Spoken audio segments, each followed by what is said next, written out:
So Trudeau has some difficult questions to answer. Meanwhile, China is struggling with its own challenges. Chinese economy has slipped into a deep slump. Beijing is trying to revive it. It has announced a series of measures in recent weeks, but nothing seems to be working. Fresh economic data came out today. From July to September, China grew by just 0.9%. I'll repeat that. July to September, Chinese growth 0.9%. This puts China's annual growth rate at just 3.6%. Looking at the quarters, the GDP grew by 5.3% year-on-year in the first quarter, 4.7% in the second quarter, and 4.6% in the third quarter.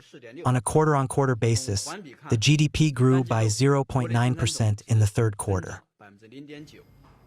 China has reported its lowest growth rate in 18 months. It is far below their target. This year, China wanted to grow at the rate of 5%, but at this pace, they will most likely miss the target.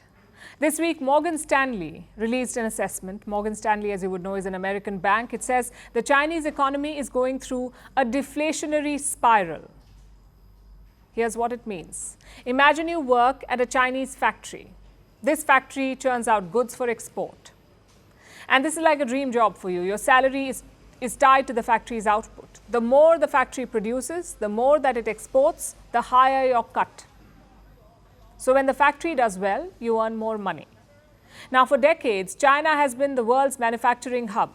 So your factory has obviously thrived. And by extension, you have earned massive amounts of money. But in recent years, business has been tough. The Wuhan virus shut down your factory for several months, and now with a global slowdown, your factory has started losing business. As a result, you have started losing your earnings. Plus, there's an overall slowdown in the Chinese economy. Now, typically, when growth falls, things become cheaper. Prices of goods go down when growth falls. But here, your earnings have also fallen, so you can't even afford the cheaper products. This is what experts call a deflation, when prices of goods reduce, but consumers still cannot buy them because their earnings have also taken a hit. The situation is called deflation, and Morgan Stanley is concerned about the deflation in China, particularly in the real estate sector, which makes up a big chunk of the Chinese economy. In this country, property prices are falling.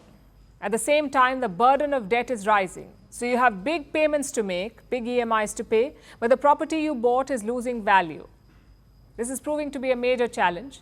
In order to address it, Beijing has pumped money into the property sector. Fresh announcements were made this week. China is giving out over $500 billion for housing projects.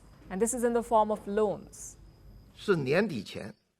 By year-end, we will expand the scale of credit loans for the whitelist of housing projects to $562 billion. The coordination mechanism of urban real estate financing seeks to include all eligible housing projects in the whitelist.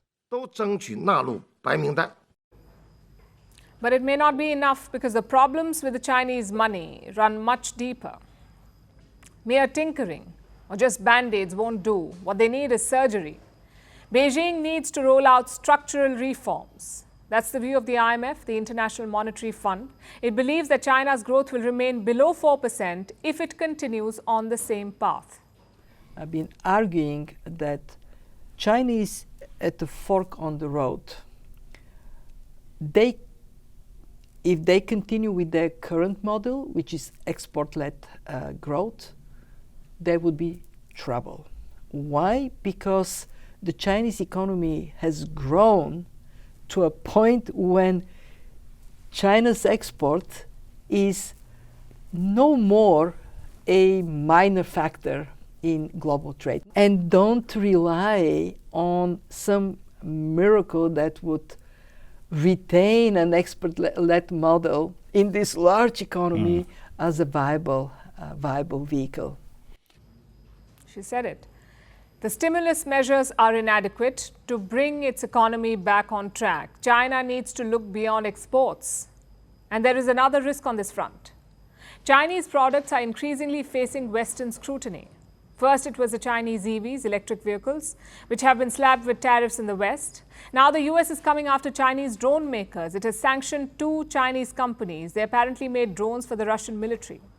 So the writing is on the wall. The future of Chinese exports looks bleak, riddled with tariffs and sanctions. the market for Chinese products is steadily shrinking. So internationally, this market is shrinking, and at home, incomes are drying up. Millions of Chinese workers are jobless and possibly under the burden of debt. Stimulus packages alone won't fix all of this. Unfortunately for China, though, their leader is busy shooting the messengers and picking fights with the world. Firstpost decodes the U.S. election. Explains how America chooses its president. Your primer on the race to the White House. Everything you need to know about how America votes and its global implications. U.S. Election Explained. Every Monday and Thursday only on Firstpost.